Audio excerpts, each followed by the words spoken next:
Bonjour à tous et bonjour à toutes, bienvenue pour ce nouveau podcast. Ça faisait bientôt 3 semaines que j'avais pas sorti de podcast, donc pour toutes celles et ceux qui attendaient ce petit rendez-vous hebdomadaire, eh bien je m'en excuse. Mais là c'est vrai que ces derniers 30 jours ont été assez chargés émotionnellement. Donc c'était pas forcément évident d'avoir la concentration nécessaire et pas un mental trop parasite. Donc là que je me réinvestis très sérieusement et m'organise de nouveau assez concrètement, eh bien je vais reprendre les podcasts et avec de la chance je vais sortir celui-ci aujourd'hui. Pas de raison du contraire. Alors aujourd'hui j'avais envie de vous faire un petit podcast pour faire un petit point sur où nous en sommes actuellement. Parce que si je reprends tous les podcasts, j'ai vraiment été chronologique. J'ai vraiment expliqué les étapes les unes après les autres. Et aujourd'hui, les podcasts vont pas forcément être... vont plus vraiment être chronologiques parce que ça va vraiment être des podcasts sur tout ce qui me semble nécessaire d'aborder, tout ce dont j'aurais besoin d'exprimer. Et donc aujourd'hui, c'est vrai que j'ai envie de faire un petit point sur où nous en sommes actuellement. Parce que, mine de rien, à partir de mon éveil, j'ai commencé à comprendre bien plus les enjeux, à trouver mes propres réponses, à pouvoir décortiquer une situation pour vraiment en comprendre l'enjeu, sans forcément émettre de contrôle dessus, simplement prendre conscience que par le passé, il m'était absolument impossible de trouver mes propres réponses, c'était qu'un brouillard absolument constant, au vu de tous les événements qui se présentaient à moi. C'était qu'un enchaînement en fait de situations où il n'était pas forcément possible de comprendre où est-ce que j'en étais dans la vie, où on en était, vers quoi on allait. Il n'y avait vraiment aucune visibilité là-dessus. C'est vrai que mon éveil a permis un changement radical là-dessus parce qu'aujourd'hui, même s'il y a encore un facteur inconnu vraiment très présent dans notre existence à tous les deux, il y a quand même moyen de comprendre pourquoi on vit certaines choses et les informations viennent d'elles-mêmes. Et je pense que je comprends ce que je dois comprendre et l'inconnu reste sur les parts où une certaine confiance doit s'installer aussi en des sources supérieures et en ce qui se passe entre nous deux, à des énergies, à des niveaux plus élevés de conscience. Donc actuellement c'est vrai qu'il y a un chamboulement absolument total, en tout cas pour ma vie, à moi. Ce qui est vraiment particulier, c'est que je ressens que là la vie est en train de déprogrammer absolument tout ce qui a besoin d'être. Je pense que si je devais vraiment imager, j'ai vraiment l'impression là d'être dans une chrysalide et qu'à l'intérieur reste tout ce qui doit être nettoyé, et une fois que cette chrysalide va céder, c'est comme si qu'il y aura vraiment beaucoup de nouveautés, beaucoup de changements, et que j'aurais laissé tout ce qui devait être laissé.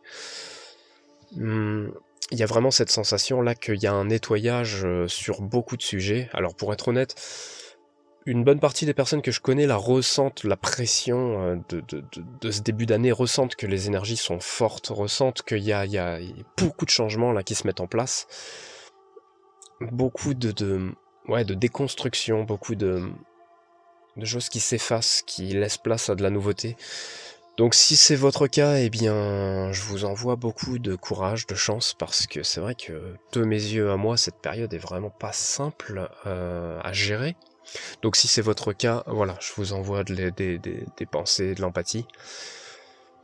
Il y a une chose qui est assez particulière, c'est que déjà, il faut savoir que de mars jusqu'à, disons, décembre, ou fin novembre, disons, mon autre m'a vraiment laissé que très peu de place, très peu de, c'est vraiment elle qui contrôlait les interactions et la distance entre nous.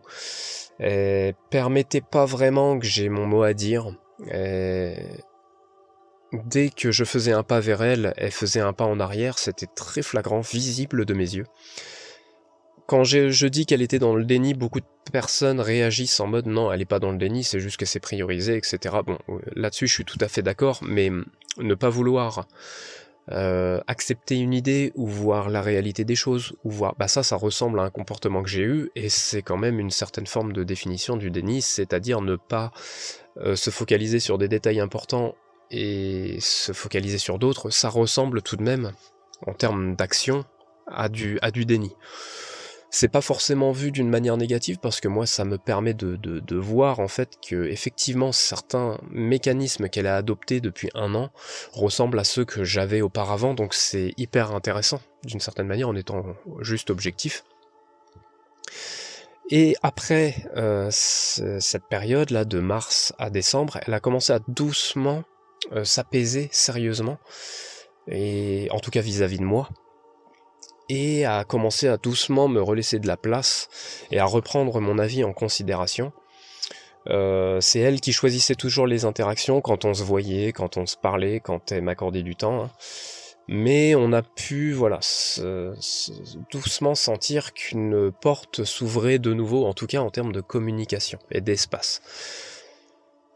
Mais à partir du moment où cette porte s'est rouverte, ce qui est particulier, c'est qu'on a commencé à travailler exactement la même chose en miroir, c'est-à-dire le transgénérationnel, nos parents, tout ce qu'on a hérité, tout cet héritage karmique.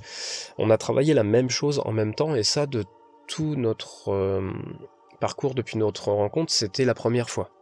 Il y a toujours eu beaucoup d'effets miroirs entre nous, hein. C'était flagrant à quel point à chaque fois qu'on travaillait un truc, il y avait quand même une pression sur l'autre. Il y avait, et au-delà de cet échange de blessures en effet miroir, le thème du travail sur soi, le thème de nos énergies a souvent différé. Et là, c'est vrai qu'on s'est retrouvé, cette porte ouverte, c'est comme si elle s'était ouverte au bon moment, pour qu'on puisse trouver une certaine complicité dans le fait de se comprendre en travaillant ce sujet-là. Moi, là, voilà, j'ai beaucoup travaillé mon côté paternel ces derniers temps, et elle a beaucoup travaillé son côté maternel. Et je pense qu'on ignorait très fort tous les deux qu'on devait travailler ça à cet instant T. On ignorait vraiment que c'était cette étape-là désormais qu'on allait devoir travailler. Je pense qu'on s'y attendait pas du tout. Et donc c'est aussi pour ça que ça a été aussi brutal. Et oui, ça a permis une certaine proximité de se comprendre et d'échanger là-dessus, de se donner des conseils, et mine de rien, d'être là l'un pour l'autre. Et c'est vraiment là qu'elle a commencé à briser un petit peu la distance qu'il y avait entre nous. Et c'est satisfaisant d'en être témoin. Je peux encore être témoin de certains rôles qui s'inversent, c'est-à-dire que quand elle prend le temps, en tout cas quand elle choisit le moment de se confier, en tout cas, eh bien, je vois de manière très nette à quel point il y a des rôles qui se sont échangés, certaines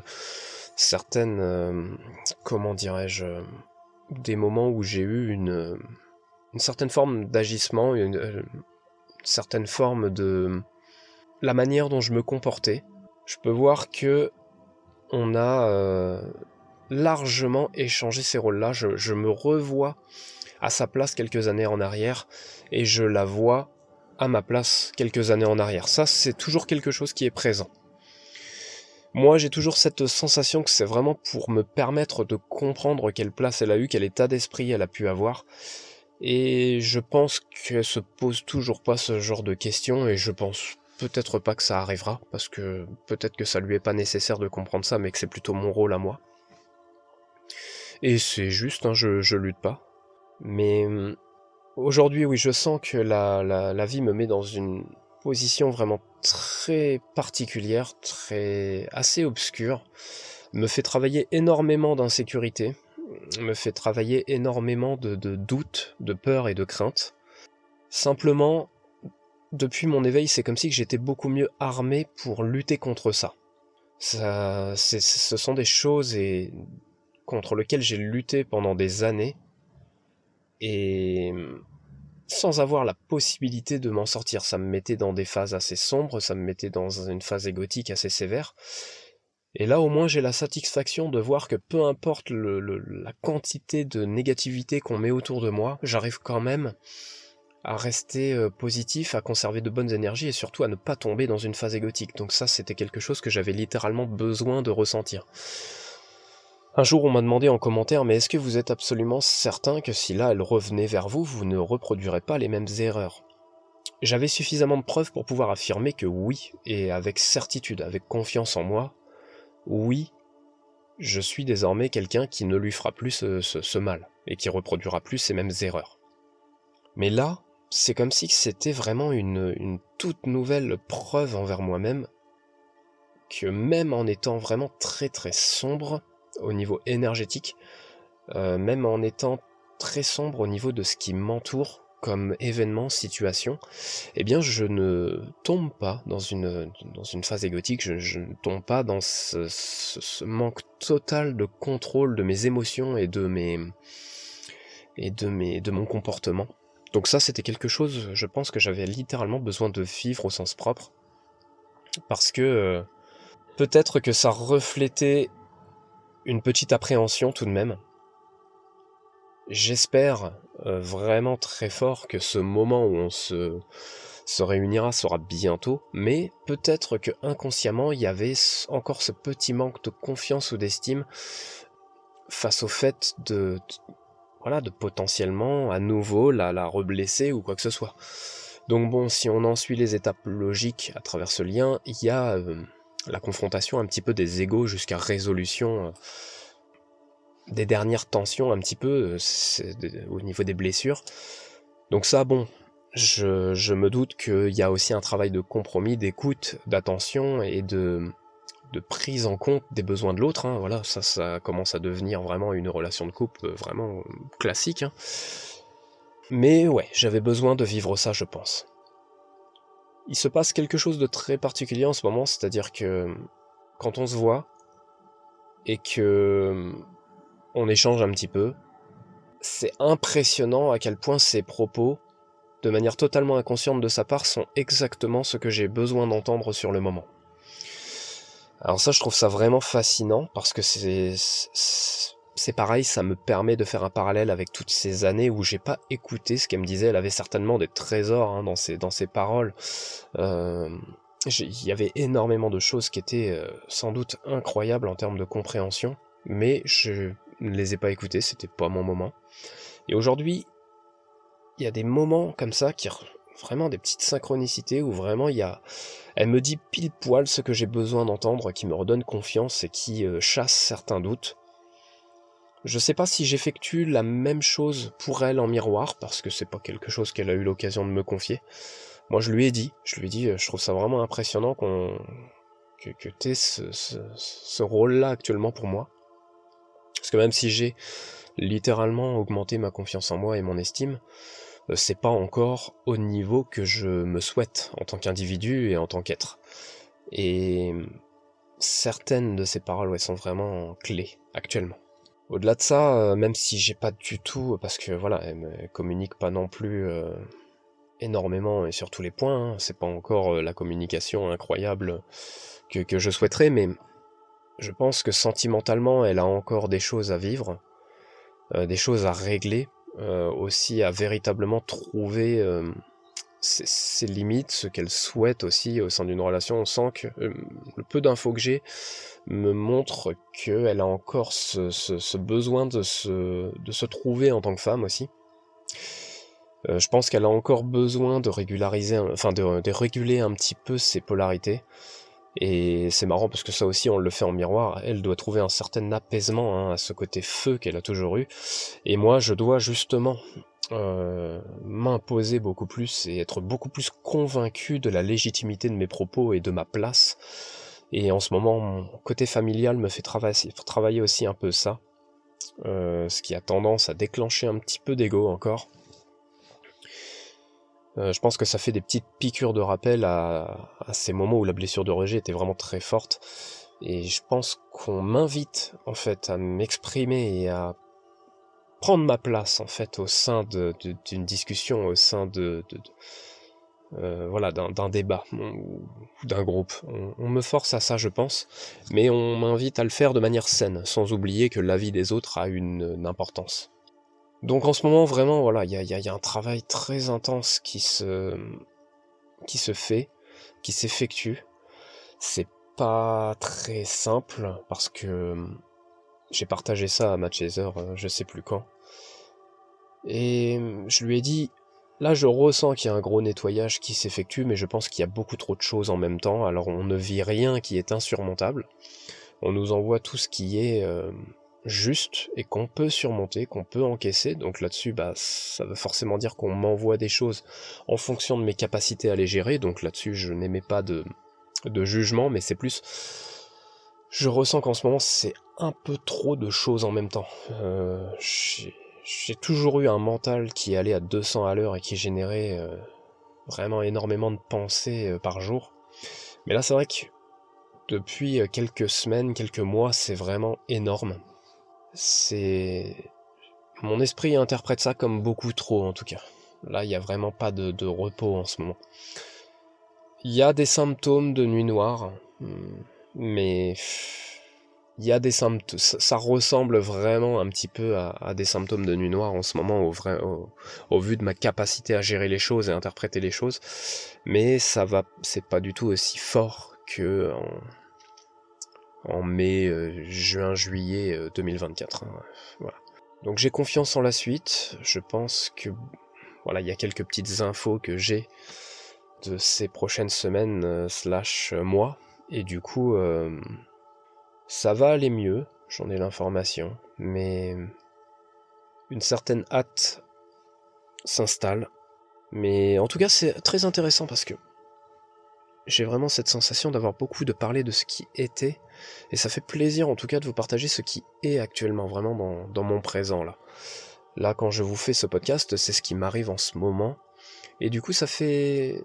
Les choses viennent de manière bien plus naturelle qu'en parlant du passé, parce qu'il faut savoir que depuis mon éveil, il y a aussi énormément d'éléments que je suis en train d'oublier. C'est un phénomène qui m'a inquiété au début, parce que je me suis dit, imaginons cette nuit noire, elle avait été bien plus violente en fait que ce que j'imagine sur mon esprit, et qu'au final, il se passait un truc au niveau santé, quoi. Pas normal de perdre des souvenirs comme ça. Et j'ai fini par relativiser énormément, et me dire que non, ça devait être normal, mais il y a ce fait où j'ai oublié beaucoup de souvenirs de ce qui s'était passé entre nous deux. Et c'est perturbant. Et puis quelqu'un m'a dit récemment que c'est vrai que ça pourrait faire un parallèle avec ces mécanismes d'abandon dont j'ai hérité l'année dernière, et au final ce serait potentiellement pour abandonner une partie de moi-même, abandonner ce qui n'a plus à être, et j'ai trouvé l'idée vraiment convaincante. C'est vrai qu'en ce moment il y a tellement une espèce de métamorphose qui s'installe, parce que je suis littéralement en train de laisser tellement de choses qui faisaient partie de moi avant, que ça pourrait être une piste largement exploitable. J'espère en tout cas que les bruits environnants sont pas trop dérangeants. Et voilà, il y a quelques voitures qui passent, même doucement. J'espère que il y aura pas trop de bruit parasite au montage.